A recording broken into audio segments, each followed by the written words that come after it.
you want to start? Yeah, let's start with presentation, because maybe people should know who is I am, who is you, and what we are talking about. Okay. So, dear participants, we will talk about one of the interesting topic, which is very urgent in our business environment. It is a compliance strategies in the context of the global sanctions. We already understand that old compliance strategy is not enough for current such hostile business environment which we have when we talk about the sanctions, and when we talk about the business ties with the different persons with unknown background. And today we will talk about what you need to do, what you need to consider when you try to arrange your strategy. And it's my pleasure to present our main speaker. It's my colleague Anna Rugel. She is a final crime expert from UK with 10 years experience in financial crime management, in bank sector and financial sector, and she was a trusted advisor for HSBC and Big Four and European Commission. So I understand that you, Anna, has a large background inside of the community. So I think it's just demonstrate how much we will know from you. And I'm Mikhailo Kontsova, head of training and development department in YouControl IT company, and I also working as an external consultant to the World Bank Group in the field of data analysis and cybersecurity. So there's two of us, and we will try to encourage you about such kind of compliance strategy which can help you to work with in this business environment when we have some sanctioned entities, and how to deal with it. So right, Anna, floor is yours. Thank you for the introduction. Indeed, I have spent more than 10 years in the financial services, in financial crime. I also covered art market and accountancy sector. However, I don't like to make things too complicated, and obviously my understanding is that we have quite a diverse audience based internationally, and as well with a very different professional background.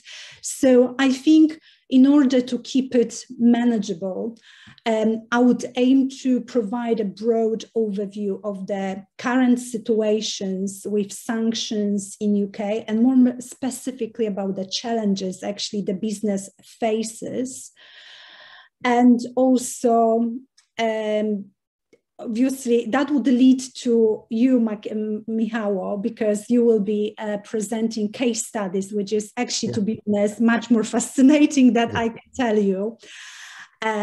So probably I would just start right now. So because I don't know what you know about the current situation in UK in terms of sanctions, that's why I would just keep it very high level from the start. So if I would be able to describe the situation after the February 2022, I would just describe it that we are facing an avalanche of sanctions in comparison what was in place before. Obviously, sanctions are not a new thing.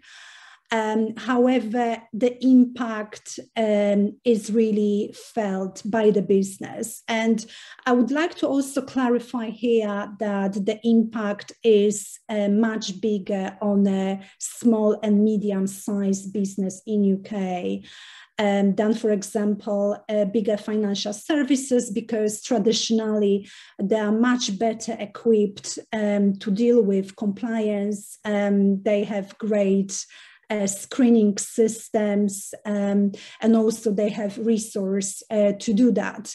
With the small business, it's not always feasible to invest in the technology to help them to do it. and also manpower for the compliance is quite expensive as well. So that's important to remember as well. So in general, in UK, after the Brexit, the Office of Financial Sanctions Implementation, that's a really long name, in short OFSI, issues a consolidated list of all persons and designated entities, which are obviously subject to sanctions within UK. And what's really important to bear in mind that UK financial sanctions apply to all persons within a territory of UK and also territorial sea, to be more precise. And by that, I mean any individual or entity, but also to all UK persons whenever they are in the world. So basically, the sanctions would have extraterritorial reach. And as an example, I can provide that subject to UK sanctions would be, for example, entity incorporated in UK having some branches in Turkey, for example. So that's I think it's important to remember from this brief overview. And also very often I come across such opinion from anyone really who doesn't work in financial services, and that they very often perceive that sanctions usually apply to the regulated sector, which is not true. So I would like to highlight that sanctions are for everyone, not just for regulated entities. If anyone would have a question or would need some clarification from me, please speak up. Let's have a discussion about it. And also, if you feel that I don't speak loud enough as well, let me know, because I'm struggling with a rather bad cold. So it would be good if you could just let me know if you can't hear it or you would like me to repeat something. Okay, Michał, can you tell me if you can hear me well? Because you sound great. You sound great. Yeah. Okay. Okay. So in terms of publication of the OFSI list with the designated entities or individuals, I think that I should mention what kind of data points are published on this list. It could be helpful if, for example, you are coming from another country and you would like to check if being in UK, some sanctions would apply. So usually OFSI will publish the full name of the sanctioned individual or entity, would also publish any alias proxy names, would publish date of birth, place of birth, nationality, any passport details or any national ID details, obviously if they are known. From my experience, I can say that actually OFSI lists are probably more detailed in terms of information they have than the ones published by OFAC sometimes. And so obviously this is a good thing because it helps enormously when you do the investigation later on. Going back to OFSI published list, if you would go to their website, you would notice that they publish mainly two lists. One is a so-called consolidated list of asset freeze target, a so-called consolidated list, and the other one is the list of persons' name in relation to financial and investment restrictions. And the second list mainly lists specific entities which are subject to some capital market restrictions. It's actually not a big list. It would have only few actually quite well-known banks from the memory at the moment. And in terms of financial sanctions as well in UK, what's interesting is that there are sectorial sanctions which prohibit or restrict specific activities. And I wouldn't want to go in too much detail with this one, but I can present you actually a list of some professional services which are prohibited as well, like IT consultancy, architecture, any engineering, advertising, auditing, and also certain legal advisory services. Every few months we have some updates to the sanctions, and they just basically, the direction of travel is that it will become more and more important to understand navigation of sanctions in UK. Either if you do business in UK, or as I mentioned, if you are a UK national or UK incorporated entity and you deal with the business somewhere else. Right, so I cover both lists, and what I think usually questions which I would have from a business owner is, what do I do if I want to have a business relationship with a client? How do I check it? So obviously you need to check your potential client if they are if they are a designated person or a sanctioned entity. And what happens if you see that the name, for example, matches or is very similar? In situation when you have a potential match, you should do investigation, obviously. And during the investigation, you need to check all the other data points, not just the name, but also check the match of the date of birth, if we are talking about individuals, and all the other data points which I mentioned, which are published by OFSI. If you don't have some data points about your clients, you can safely go back to your client and request more information. Because very often there is a misconception that there is so-called tipping off with sanctions, and very often businesses are saying, oh, I don't want to ask too much questions just in case they will become suspicious, and it's tipping off. So I can say that there is no tipping off offense when it comes to sanctions, and it only exists with anti-money laundering compliance.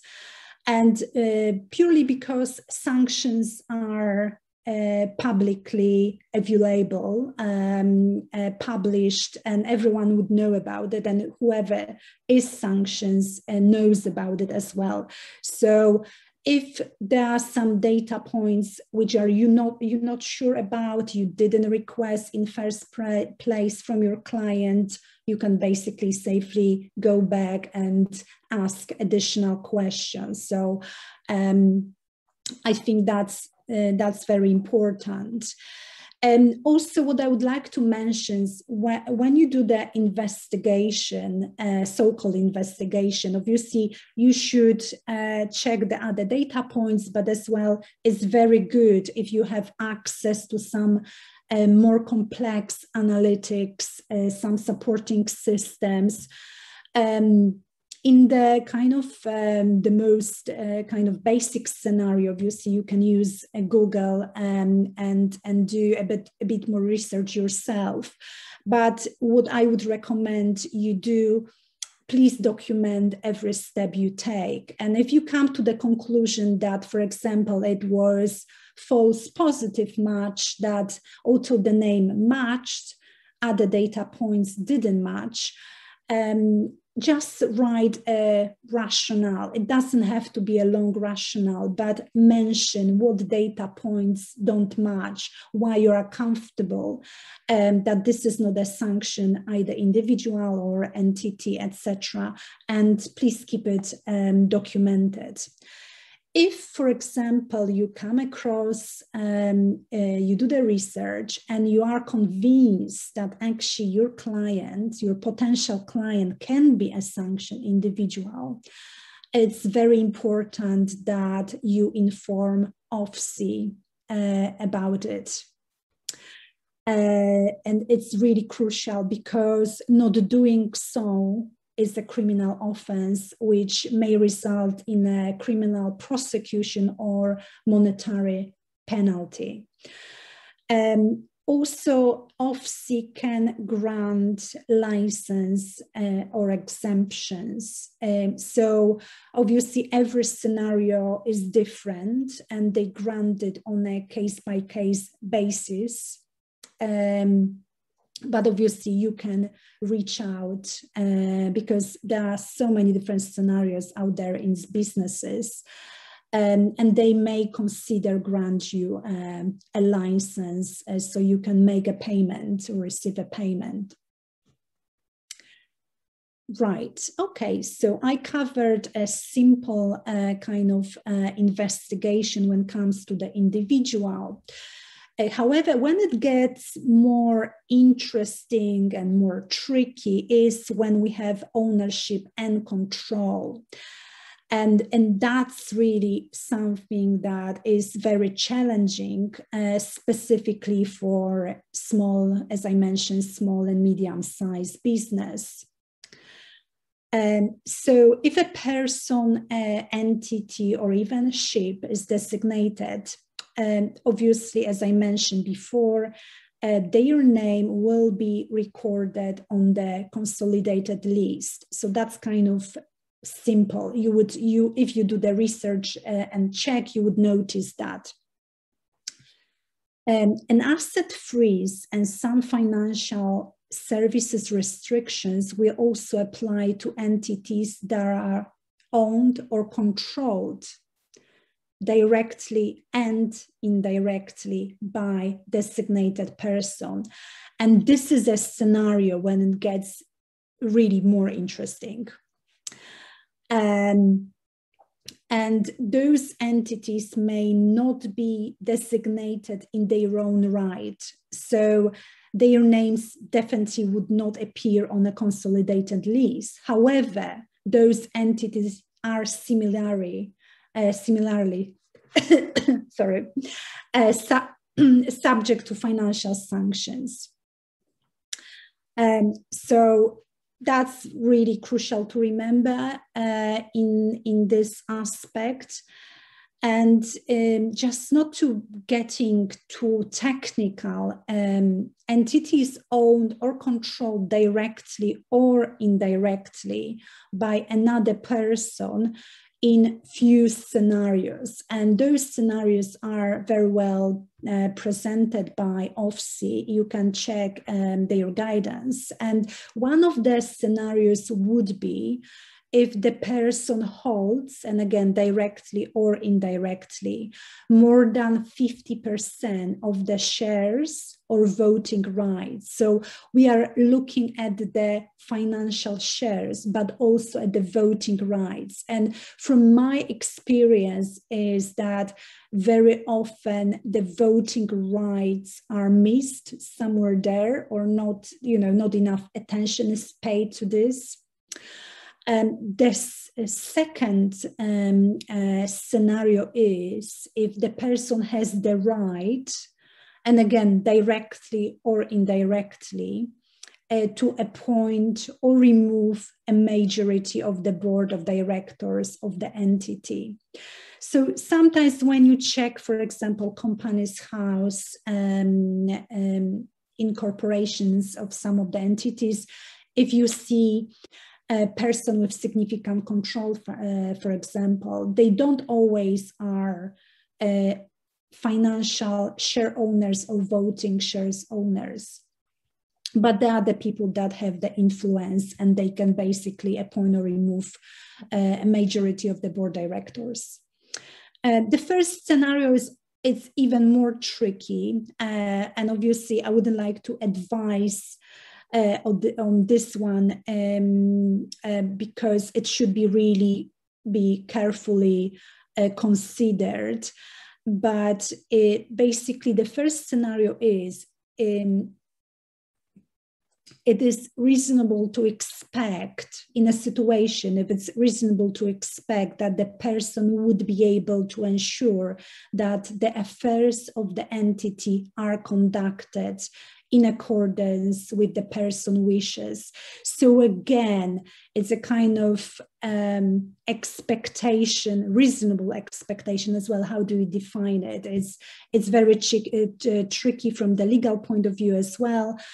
But if such a person is there, we could also take into consideration that they are indirectly, for example, influencing a given entity. So I provided the main three scenarios. So if any of the mentioned three scenarios are met, and the person who owns or controls the entity is also a designated person, then the financial sanction will also apply to the entity, to the particular entity. So this entity not necessarily would be on a sanctions list in first place.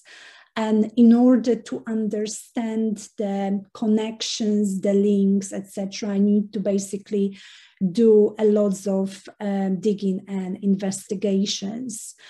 It is complex. I wouldn't like to go in too much detail with this one because I think that would cause probably more confusion than help to anyone.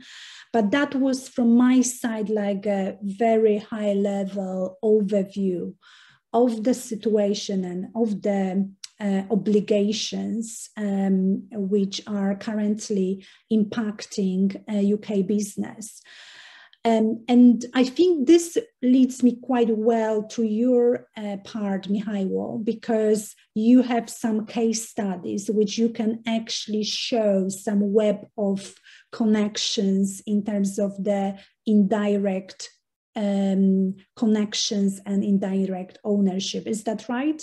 Yeah, absolutely. It's a good time to give you the voice. And if anyone has any questions, I would like to explore the topic, I would be happy to cover that.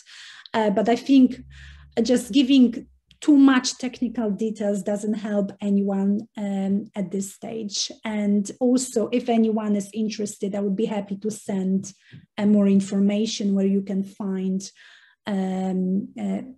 proper legal reading with regards to this. Okay, over to you. Yeah. Thank you, Anna. So, as Anna already mentioned, it's a little bit hard to be compliant in a situation when you have a lot of sanctions, and you need to pay attention to all of them. So I will share with you some simple technique and some case studies which can help you to understand what you need to pay attention at first. You already understand why you have such some risk of cooperation with sanctioned entities, because as Anna already mentioned, it can be risk of grounded license, it can be risk of criminal offense with not very pleasant result. But what you have, how you can deal with such kind of situation. For example, if you have some potential client and you need to understand, is it some risk for you and for your company? Let's see some simple example. For example, if some Russian company like this one trying to be your client, like Gamma LLC, or Yevgeny Prigozhin trying to be your client.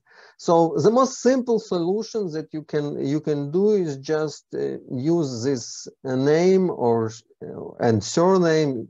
You can skip this father name, and to check this OFCE consolidated list search.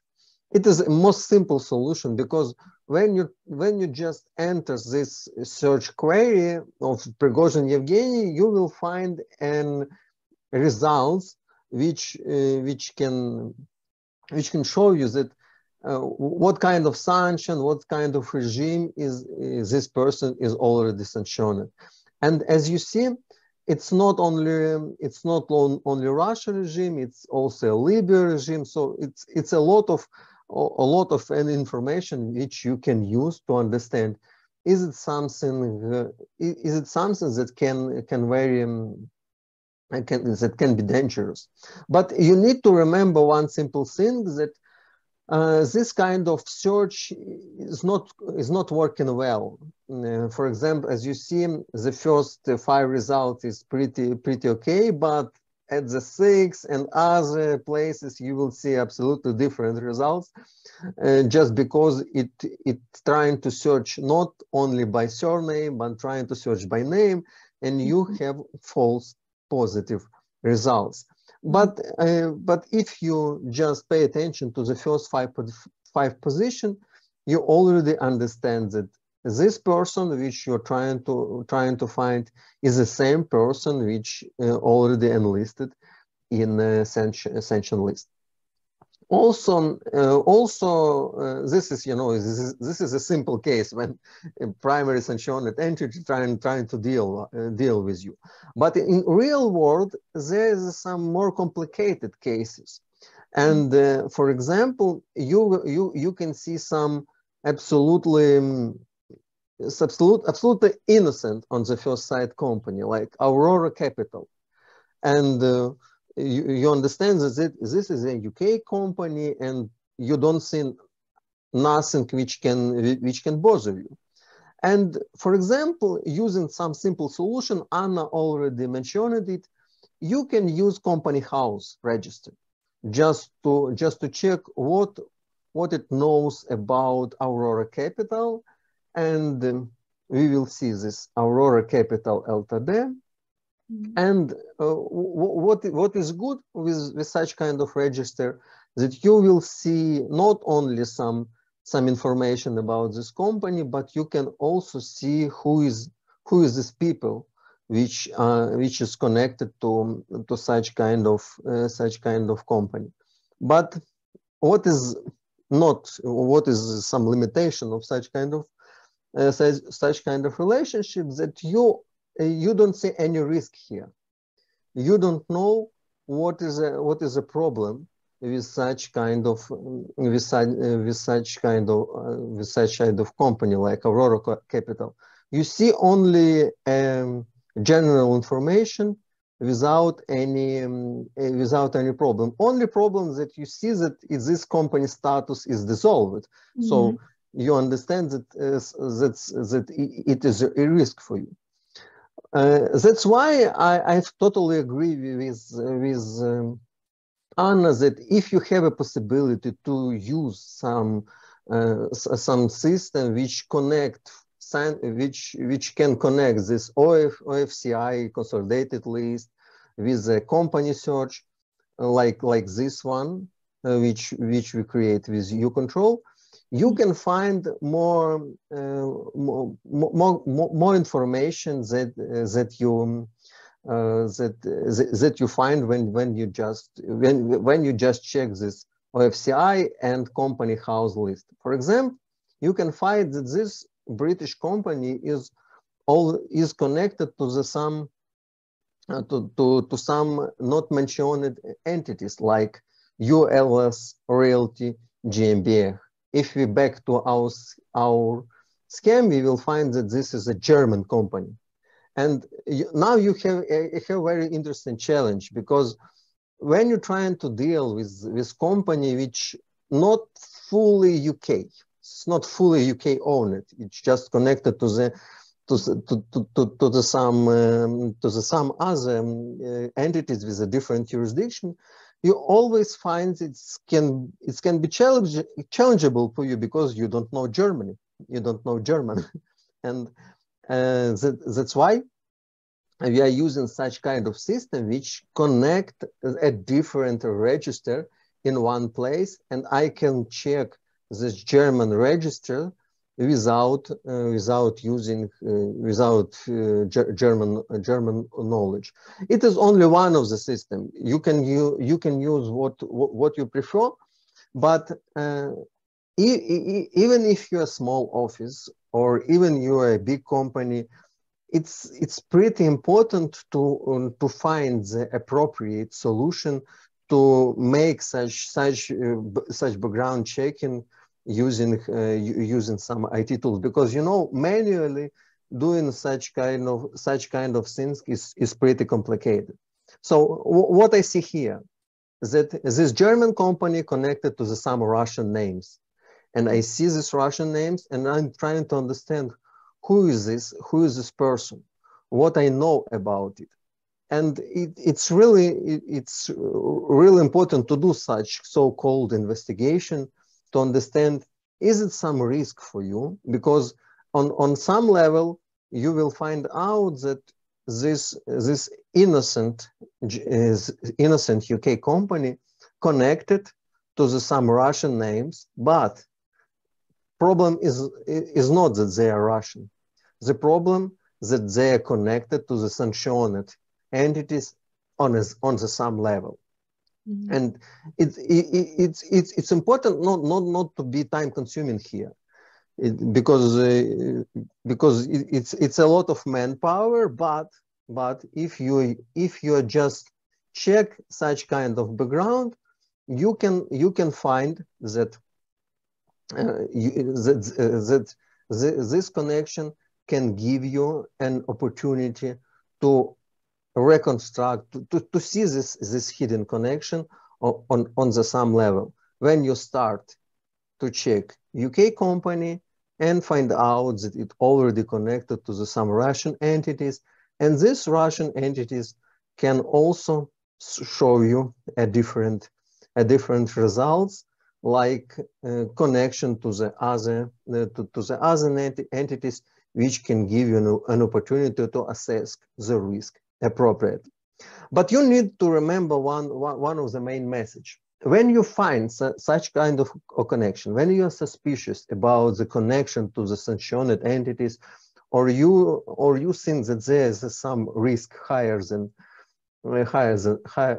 low, you need to create a communication space with this potential client or with this entity to understand maybe it's some kind of mistake, or maybe it's already connected to such kind of sanctioned entities, and it can be risky for you to deal with such kind of clients. But before you can take any action in this field, you need to see it appropriately.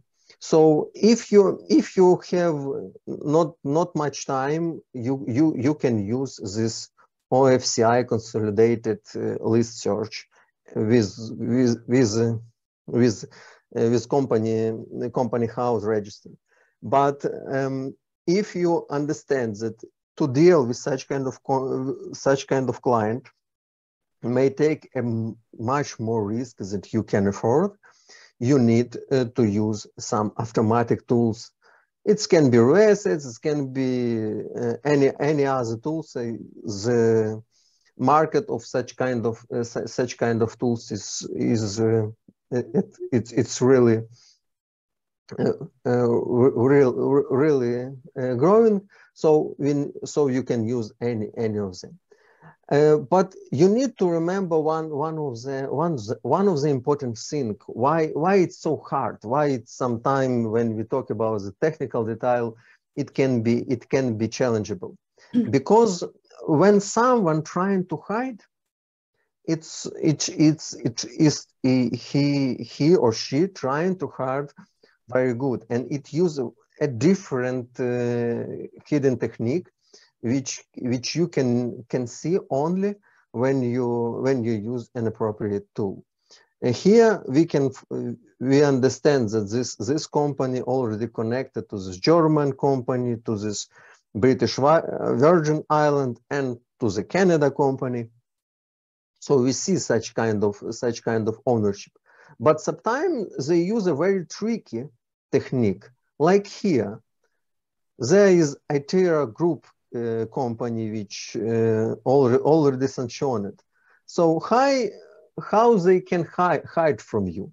Well, they use very simple technique. They just wrote their name backwardly. So they was Itera Group, and they start to be Areti Group.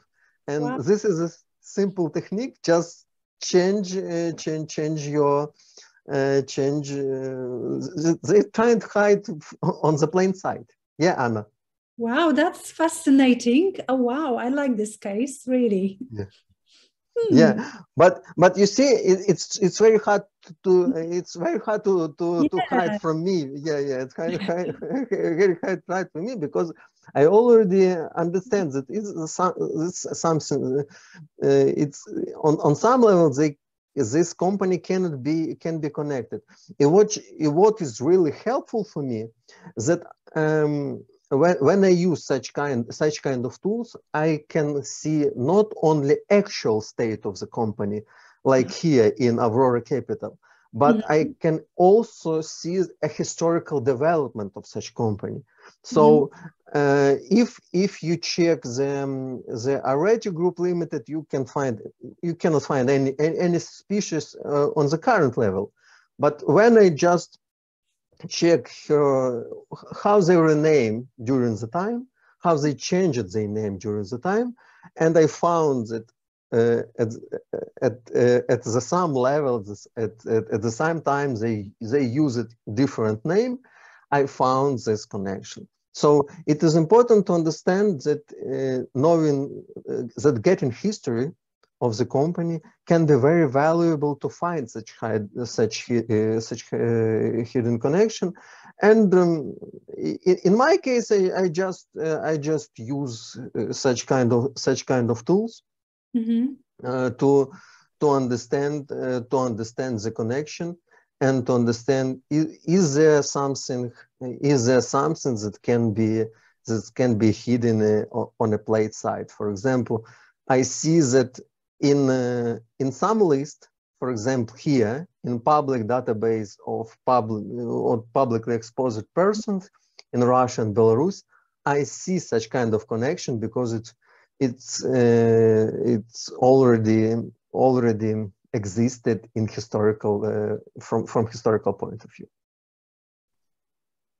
So yeah, as you see, we are just checked only one network, but you can see a different hidden technique which can be exposed using when you're doing so-called investigation properly, when you just check the company and you're trying to understand why it uses so many jurisdictions when they try to hide an ownership.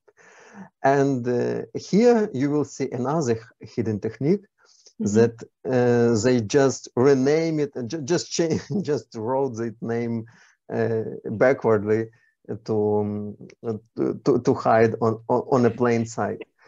And you're also, Anna, you can see that they trying to use very simple things like using white space, using dashes, or without. We already understand. I know. It's such a spider web. I mean, I did, it was probably 4 or 5 years ago. I was looking at the actually Gazprom after 2016 sanctions, and it took me weeks and weeks to do this job. And quite luckily, I'm able to read fluently in Russian. So I found some sources in Russian, but if you don't, it's really complicated. Basically, it's a spider web. They have so many subsidiaries in every country as well.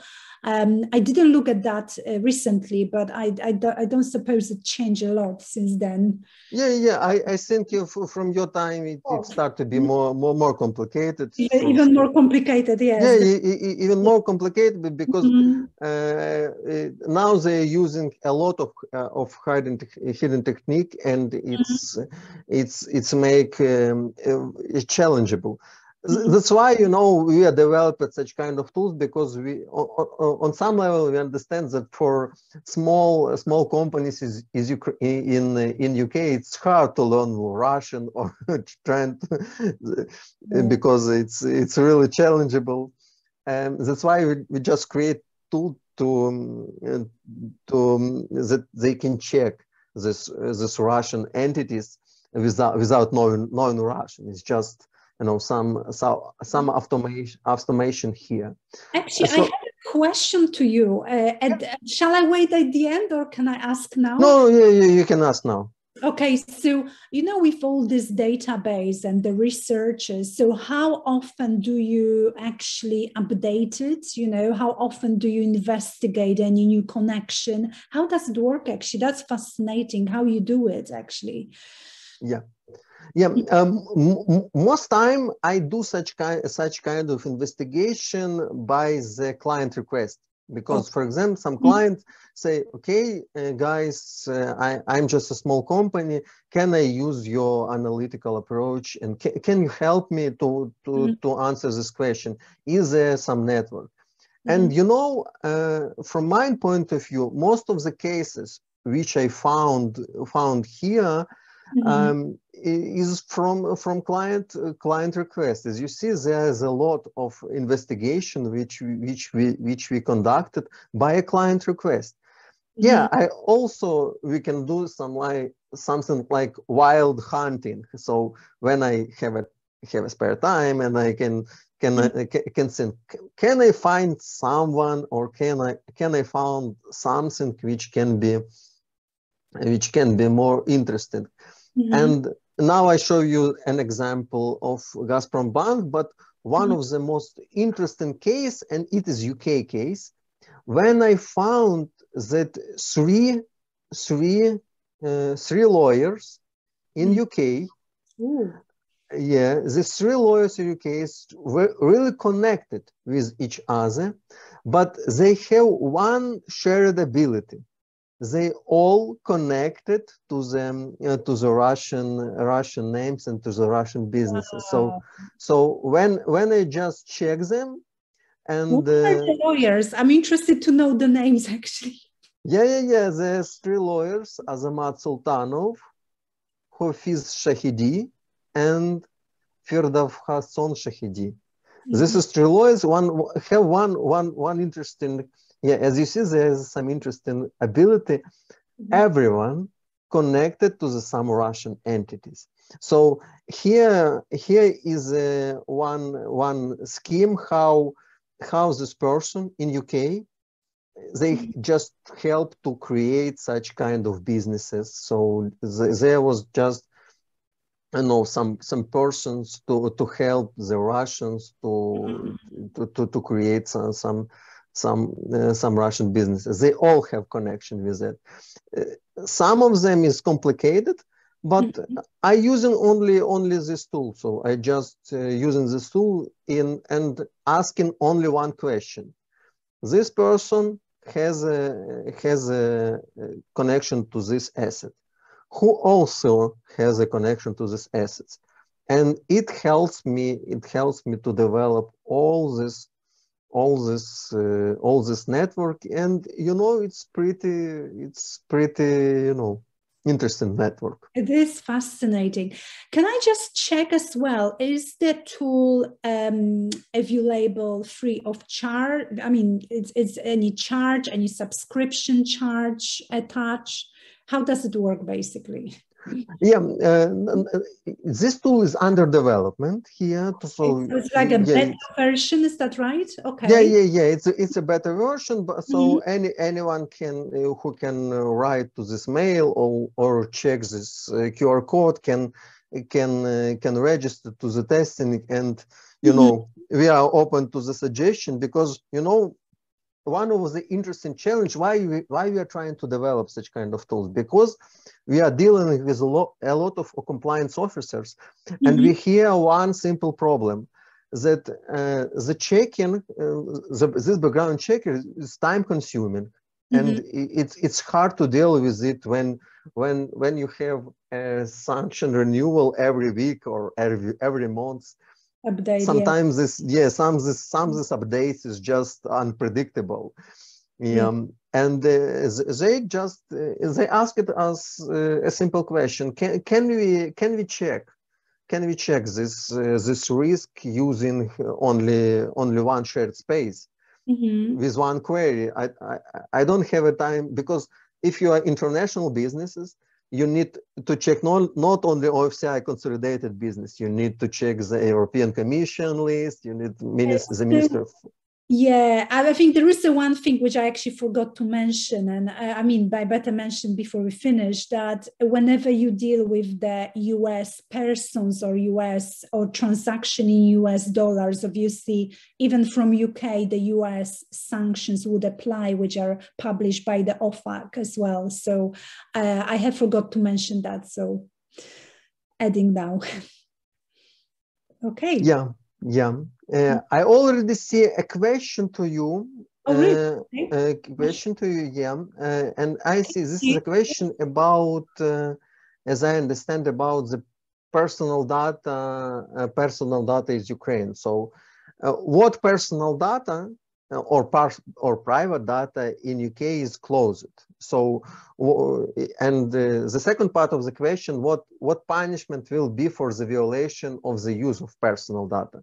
Because I understand from when you check a background of some private person, like here, if you check Prigozhin, as I understand, it's not a violation of the privacy, but maybe you know something about this violation of the personal data use. So I'm not sure I understand. So, sorry, I'm just reading the question. Anna, can you tell us what personal data is closed in UK? What does it mean closed in UK? So, for example, when I check company house, I see some people which connected, and if I see some person, I see the date of birth, I see the appointment date. So, so if you can stay on this page, so if you go to company's house and you check the people, so the data usually for the last 5-6 years, company's house doesn't publish the date of birth, only publishes month and year. If you can see it, it's just month and year. And in terms of directors, if you are a director for the entity, you have this information disclosed here. But what I would urge you to do, if you go back to the first page of this entity overview, Michał, I just want to show you something which a lot of people miss, is if you go to filing history, and in the finding, obviously this entity has been dissolved, but let's disregard that. So if you go there and check full list of shareholders, that's the gold mine for you. So for example, it's 11th of January 2010, you have a file, PDF file, 14 pages.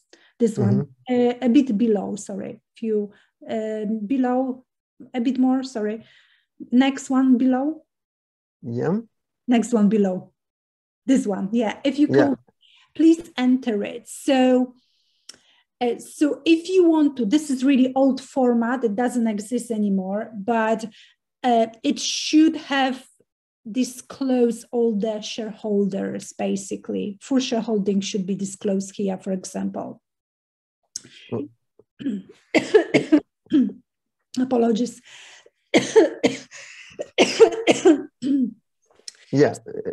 As I say, director details I see, I see. Shareholders as well. So this is old format because it's 2010. But if you would go to newer entity, they would definitely publish it or confirm it on an annual basis. If there are no changes, you wouldn't see changes. But if there are any changes, they will have to publish all the shareholders as well. So that's the kind of important information for you. But just going back to that question, what information, okay, I will open this again. What do we mean by punishment for the violation of use of personal data, in a meaning when we use it for the search, or in what context? Yeah, as I understand, here in Ukraine, when it is important as a part of financial monitoring, is to check not only entity, but also a physical person, for example, a representative. Yeah, absolutely. And beneficial owner or ultimate beneficial owner, yes. Yeah, and to check the beneficial owner, you need some data which are unique for this person, like because in Ukraine we have a 50% of the same name and surname person, so it's easy to mislead. I would say it depends on the context. So if you have a client, and the client is for example, you are a lawyer or accountant and you have a new client, or you are an art advisor and you have a new client, you are absolutely allowed to ask for the identification and verification of that person. So you should be able to know the name, middle name, surname, date of birth, address. Is very important to confirm the address. You basically need to do full KYC on that person if you are in a relationship, basically, with your client. So, you're absolutely allowed to ask those questions. So I don't see any restrictions. Obviously, you keep them safe. The information which you will receive, you keep them safe, but there is no kind of breach or anything like that. And if I understood the question or the context of the question correctly, you are absolutely allowed to ask those identifications questions. And as well, moreover, you need to ask for the ID, a passport or any other ID to confirm identity of the person as well, and their address. So, in that business relationship, you absolutely need to do that. So I'm not sure I understand the context of the question, because it could be such a difference between Ukraine and how it's done in UK. So maybe the person who asked the question can kind of elaborate a little bit. Yeah, let me show you an example. For example, when we see some director when we see some director in this company, we found that it has some months and year of he or her birthday, and using different sources, I found the date of the birth. Okay. And I tried to use this already full information about he or she birthdays, and using it to check this person in UK. Sanctions investigation, Mihailo, you mean? Yeah, I mean, investigation is such kind of like background check. So I'm using it to understand, is it some person are risky for me, and I have an access to the date of the birthday. So is it some violation doing by me as an analyst when I do such kind of background check? Right. So I understand that you knew the month of the birth and the year, but you didn't have the full date, but you found it somewhere else. Okay. Yeah. So, and trying to use in UK to be honest, you used your research skills and you found that date, and I think you could possibly use it. It depends on a lot of different scenarios, because if you work for a regulated entity like a bank, okay, so I don't think that would be a good idea to use it in such an environment. But for yourself, when you do the research, you're not bound by that. I think whatever you find plausible online, you could kind of use it. For the kind of sanctions investigations in that context. So it really depends on the environment, scenario, etc. Yeah. Okay. Because it is important for such kind of investigation. What I as analyst found in 2022 that there's a lot of investigation which based on whistleblowers. For example, when I read a current investigation from the Ministry of Finance of US, I found that most evidence which they have about some sanctioned entities is an insider information or information from whistleblowers, and such kind of evidence it's pretty it's doubtful. It's doubtful for using it like here in bank environment, in banking services. But it is the same evidence which used the Ministry of the Finance of US. So that's why when we talk about the private data, when we talk about an evidence, it's always it's not high. It's quite tricky, because if I will talk now just far away from Russian sanctions, but if we're talking about terrorists sanctioned on an OFAC list, they sometimes, more often than not, they have very little details. Sometimes you only have name.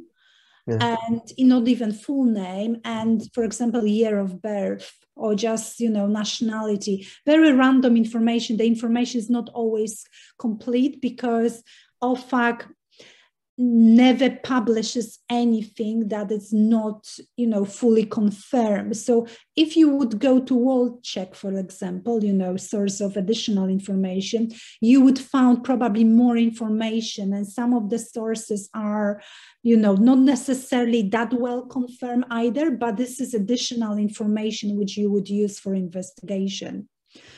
So I know it can be very tricky. That's why what I mentioned during my presentation, that usually OFSI is quite good, because they publish as many data points as possible. So it's kind of easier to do the investigation as opposed to the OFAC list, really. Okay, colleagues. We are really expanding with the time. You are really expanding. We didn't have any more questions. So maybe anyone would want to ask still a question, or if you would like to know anything additional, please email me. Mihailo, you can provide my email address. I would be happy to assist anyone, really. And I think we didn't have too much time, and we was quite high level, but I hope you can get away some main points from this conversation, and I've really enjoyed talking to you. Okay. Thank you, Anna. So as a final takeaway, so be aware about OFCI list, and the main point, yes. And check it first. But be aware that you need to think about more complicated tools which you can use. The rest is just one of them.